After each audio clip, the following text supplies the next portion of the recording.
Hey friends, today I'm going to show you how to make the perfect pot roast. So loud. I thought we would have a cozy day where I cook. It is overcast. I'm going to make a pot roast. We've got a busy evening. Well, it's not busy for us, but Cody won't be home this evening. He has a big work dinner. So it's just the kids and I. I'm going to try and make a blog post to accompany this where you can just look at the recipe. I'm also going to walk you through it in this video. It is the easiest pot roast ever. If you're intimidated, like, I just throw this in. It is so easy, I promise. But I think it would be nice of me over the winter if I could give you guys some recipes that are super easy, simple to do when you have lots of hungry bellies to feed and you don't want to be in the kitchen all day. So let's go look at what we've got going on over here. Okay, so I have this beautiful Dutch oven, and I do this in the Dutch oven. I preheat my oven to 300 degrees, and I've got my roast here that I am just browning with olive oil and salt and peppering every single side very heavily as I sear it. And we just want to get a good sear on all of those sides, and then I'll show you what's next. And you guys let me know, do you want some more cooking videos over Vlogmas? Do you guys want me to share more recipes with you? Let me know what kind of videos you would love to see, and I will try to make them happen, but I'm also just trying to kind of film what I'm already doing because it's easier for me.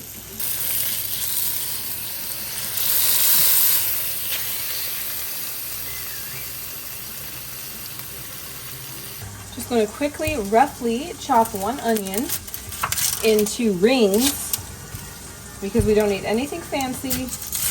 It's basically going to melt anyway. And we just want that onion flavor really strongly with our meat.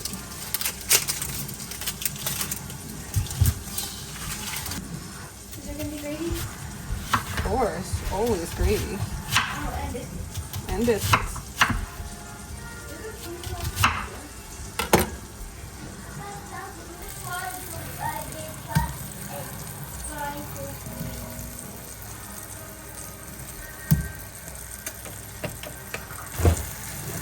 Okay, we want to do 3 cups of liquid.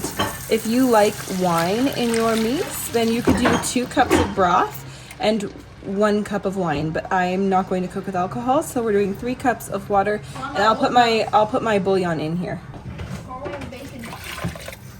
Okay, I'm just using the better than bouillon. I'm going to take a big old scoop of that and set it in there.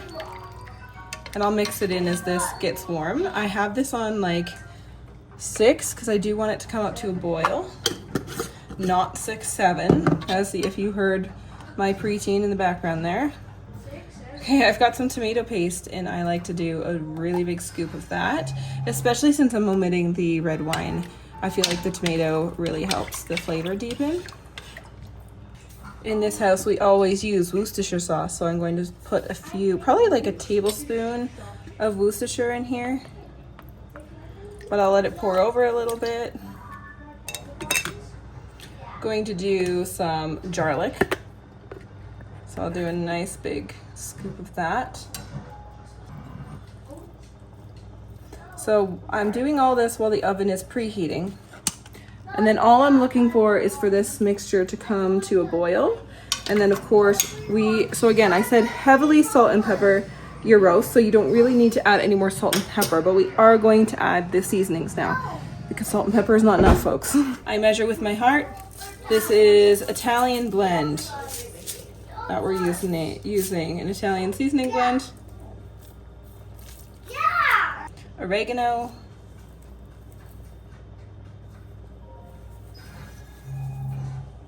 Tiny bit of rosemary.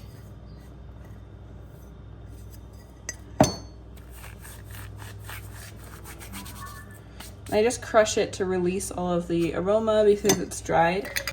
Kinder's the blend, the superior thing. I put this on vegetables. I put this on almost everything I cook. It is the best.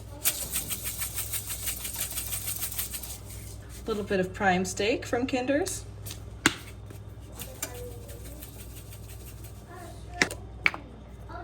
And a bay leaf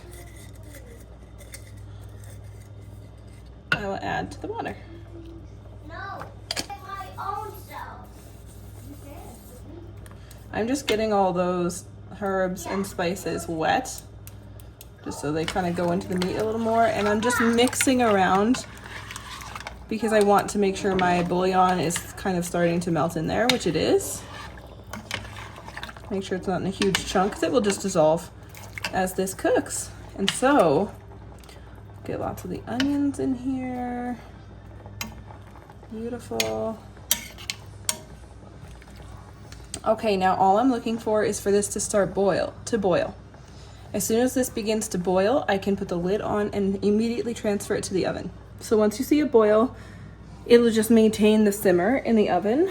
So you just put the lid on and then it's going to go in the oven for 2 hours. And then what I'm going to do is I'm going to prep my potatoes and my carrots. And if your family likes it, you could do celery. 1 second, I'm gonna sneeze. And then I will put the prepped chopped veggies. I chop them pretty rough, pretty big, and I'll put those in the fridge so that after 2 hours, I pull that out of the oven. I add the chopped veggies to the top, potatoes into the water around it. I put the lid back on.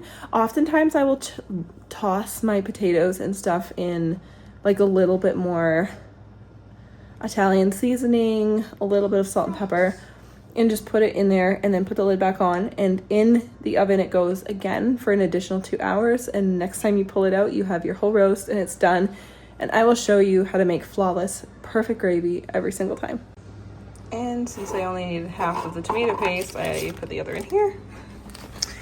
And into the depths it goes.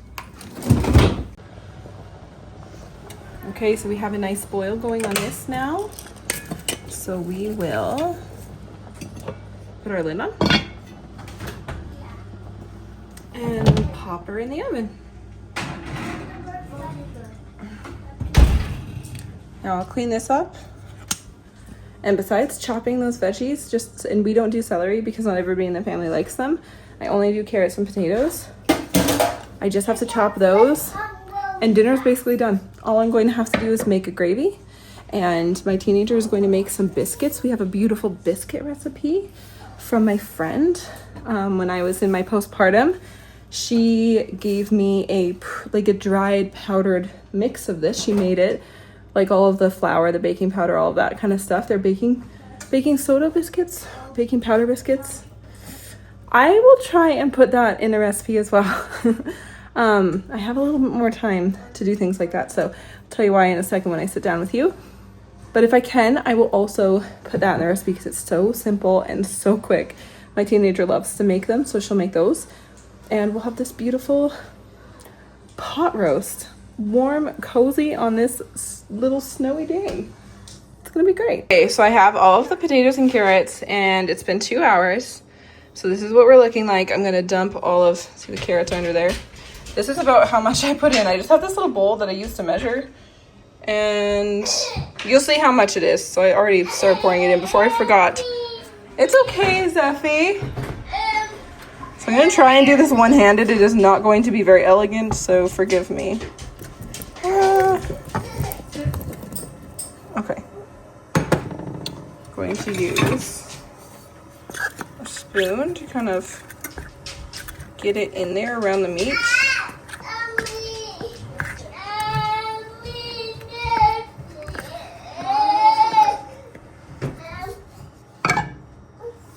Then we're gonna just put the lid back on that.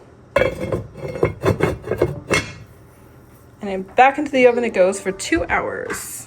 It's been 2 hours and we've gone outside and played. It's a little bit chaotic in my house. It gets very loud right before dinner, but I'm going to show you how I do the gravy. So it's been, 2 more hours. So that is all cooked. I pulled the meat out. And here is the lovely broth that I poured out. And we're going to turn this into gravy. So all you're going to do is start heating a pot. I'd say on like 5 or 6, medium. And we're gonna melt a big glob of butter in here. And again, I measure this with my heart.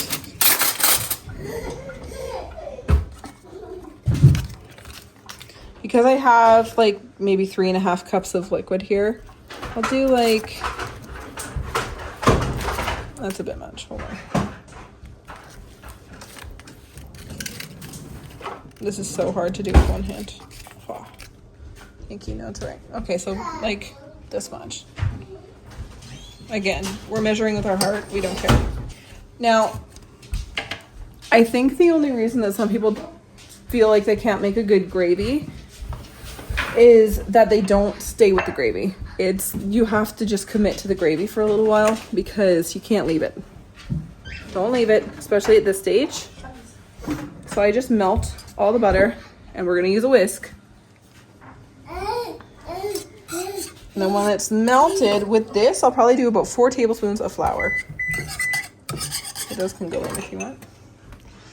Mackenzie, can I film you for a second? She made beautiful biscuits.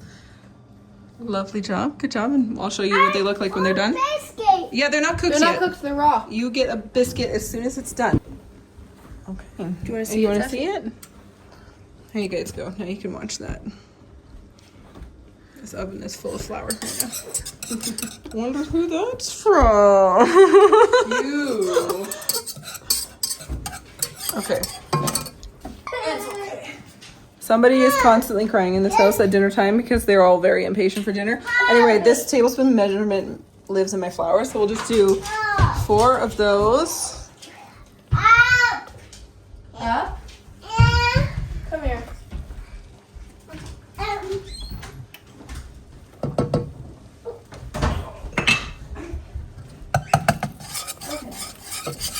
And we mix. And we mixy until you have a nice paste.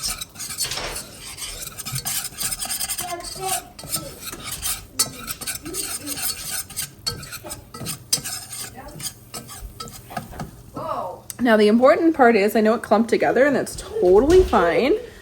The trick to a smooth gravy is just to slowly add your liquid. You don't add it all at once. But you want this flour to cook a little bit because otherwise you're gonna get that flour taste. So you let the butter and the flour just kind of cook off that flour a little bit. And you just gotta keep it moving so you don't burn it. So I'm at about a 6, almost 6. No. No. And you do this until it's like almost starting to turn golden.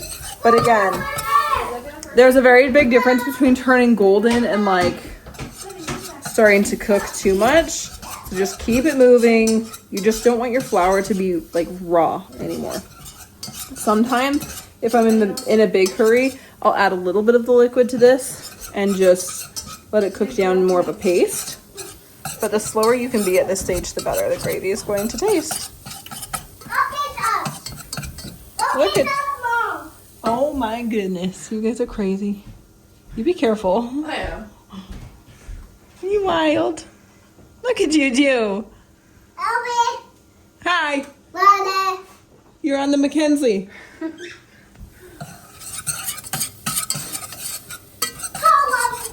Okay.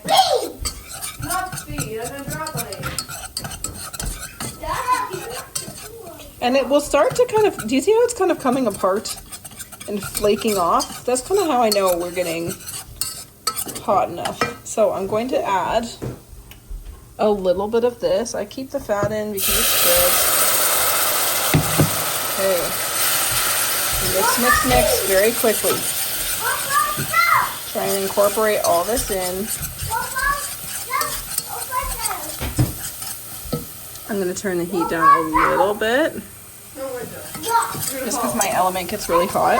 Look at the color because of the tomatoes. A little bit more. And again.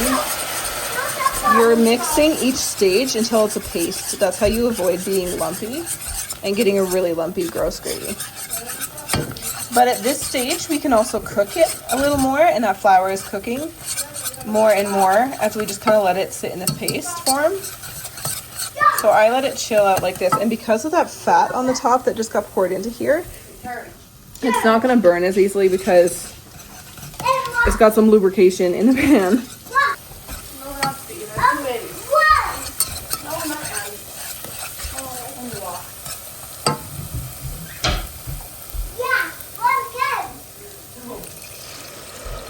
Just a bit at a time, very patient.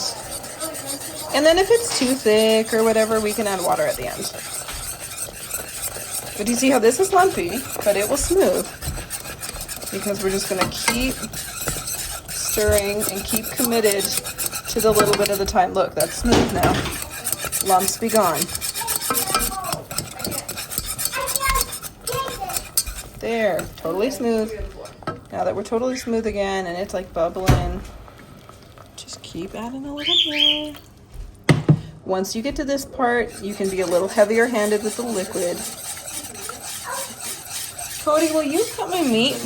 Yeah, I will. What time do you have to leave? I'm gonna go get the car since out of the car. Okay. I have to do at 12 by 6:30. Okay. And then I'm picking up Lori and Amy and Lennon. Okay. Yes. Okay, do you see how smooth that is? There's no lumps. It looks like condensed soup almost. I said, my son wants to know if he can come. And I said, I told him no, but he asked me to ask. And he said, well, tell your son no. Now this one, we like really thick gravy. But if it's a little too thick, we'll add a little bit of water to this. Oh, I was just like telling you stories and swearing. Yep, I know. Thank you for that. Sorry. I'm teaching people how to make very easy pot roast today. Oh, cool. Okay, so I always taste it at this stage because I don't like to season it before. We put so much seasoning in the actual roast. Sometimes you don't need to season it at all. And you can also kind of make sure that floury taste is gone. I'm going to put a little bit of water in this. Different ones. Oh, okay. Hi. So, he just says the word speed. Speed. Okay, now I'm going to turn it back up a little bit because I want it to really start to reduce. So I added water. Look, it almost looks like tomato soup because I forgot the tomato paste last time I made this. Oh. But look, does this not look like tomato soup? Yeah, like legitimately, it's like so red and rich looking. So funny. This guy is like falling apart. This is hard to carve. Oh, that's beautiful. We don't need anything with that. Oh, thank you. Like, you get off in a second. I don't think it needs anything. I think that was perfect. It's got the deepness from the tomatoes and the Worcestershire. Taste a little bit of my gravy. Ooh, that's good. Beautiful.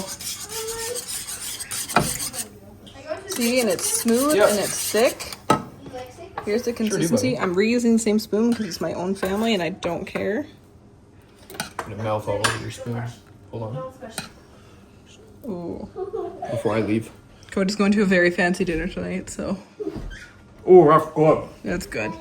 You can taste the sweetness from the carrots and stuff. Mm-hmm. That's my favorite part. Like, if you use baby carrots, it's fine. But when you use, like, a good big carrot, you get the sweetness from the carrots into the gravy. But it's not sweet and overpowering. No, it's just, like, very gentle, like...